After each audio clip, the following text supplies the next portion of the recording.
Hey guys, it's Marsha Moon here. I hope you guys are doing alright. Today I want to talk to you guys about magic and also just a quickie on songwriting. Specifically, I'm writing a new song today. I started to, and it's quite surprising because I haven't written a song in a really long time. And you kind of, when you're a performing artist, you sometimes get to a point where you feel you've got so much content that you need to perform. You kind of push the songwriting aside for a bit because you've got enough content, but it is so important to keep on writing songs because the voice that comes through in songwriting is probably the same voice that comes through when you're writing as well, and that's something that's extremely enlightened and clever and has insight into things that you won't have in your normal day-to-day thinking.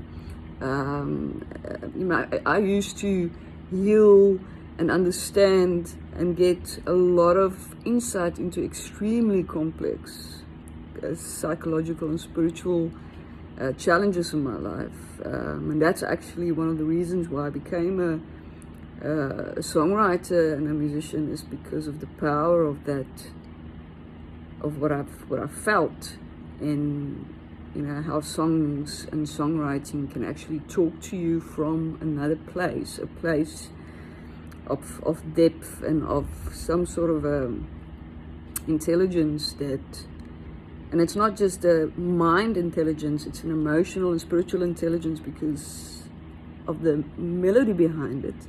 It actually has a extremely big impact on you to heal and to understand things. So that's just something that I quickly wanted to say while I'm in the process of writing a song today. And and it's also like a diary in a way, because one day when I listen to my songs, or when I'm older and I look back and listen back to my songs, it's a diary of things that's extremely important to me.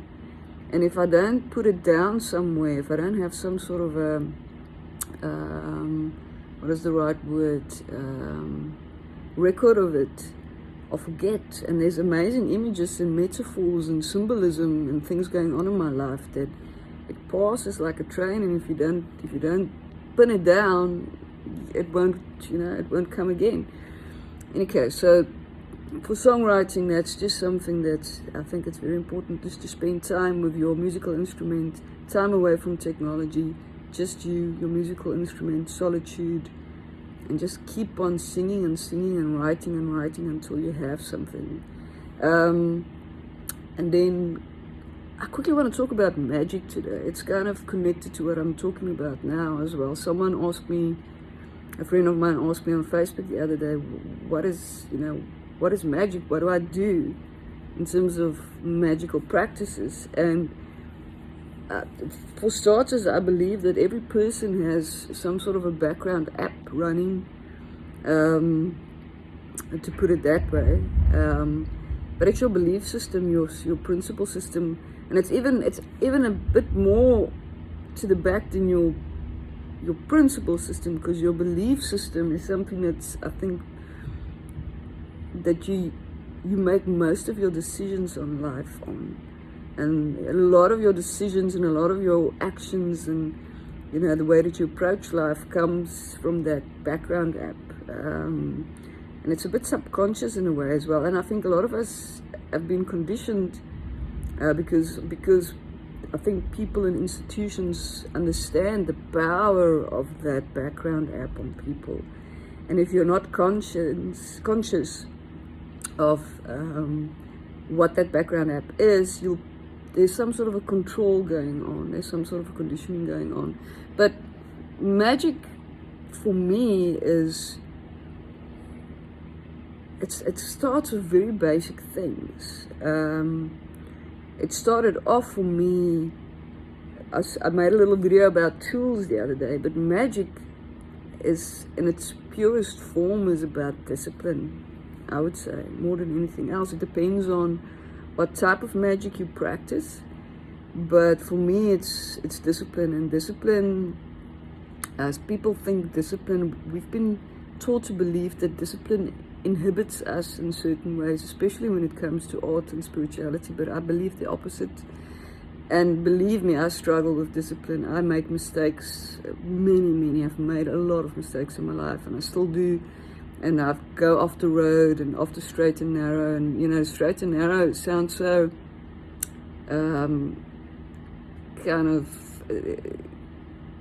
exactly what magic is not and what spirituality and art is not about. But and certain straight and narrows can be very harmful, I think, and destructive. But in terms of magic, the discipline behind it is to have a routine and to practice certain things in your life in a routine and over again. And then you start, you know, magic is a bit like a rabbit hole, but it goes up and it's got the as above, so below kind of thing going on. But it's, when you practice basic things, in the end, it becomes more and more complex and you open more and more doors, and it's insane what there is to learn out there. And these are healthy practices that makes you maximize your potential as a human being. It makes you recondition yourself to what you want to be, that type of thing. But for me, the basic steps were to start writing. You know, I just spoke about songwriting, and when I write my songs, there's a voice that speaks to me. I give that voice a chance to speak to me. I give it a tool to speak to me. So, but just basic writing a diary, that in itself is magic, because you cannot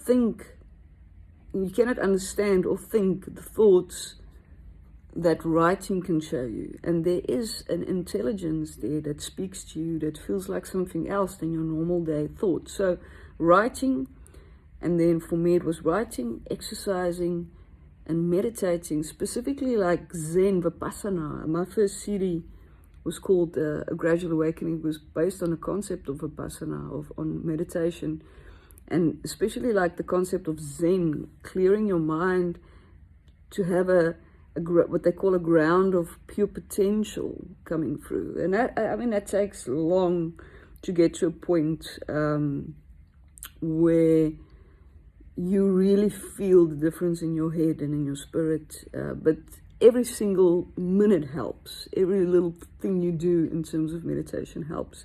So writing, meditation, making art, and then you kind of have a list of things that you do, and you've got a list of things that you don't do. And the basic things that you do are the things that's good for you, and you know it's good for you, like walking, like exercising, like writing, like meditating, like spending time with your art form. And then on the other hand, there's a list of things that you should not do and cut out. That's also part of a magical process. And for me, it's been a huge journey in terms of, you know, when you're young, you drink, you smoke. I think kids these days don't do that anymore. Or maybe they do, I don't know. But it seems like the kids are more into tech and that type of thing. But, you know, when you get older, you need to, you know, I stopped doing those things. And then now and then it pops up again. And that for me clouds. I'm not saying people should stop drinking or smoking at all. I'm saying for me, that I know is something that is not conducive to the other things that I'm practicing.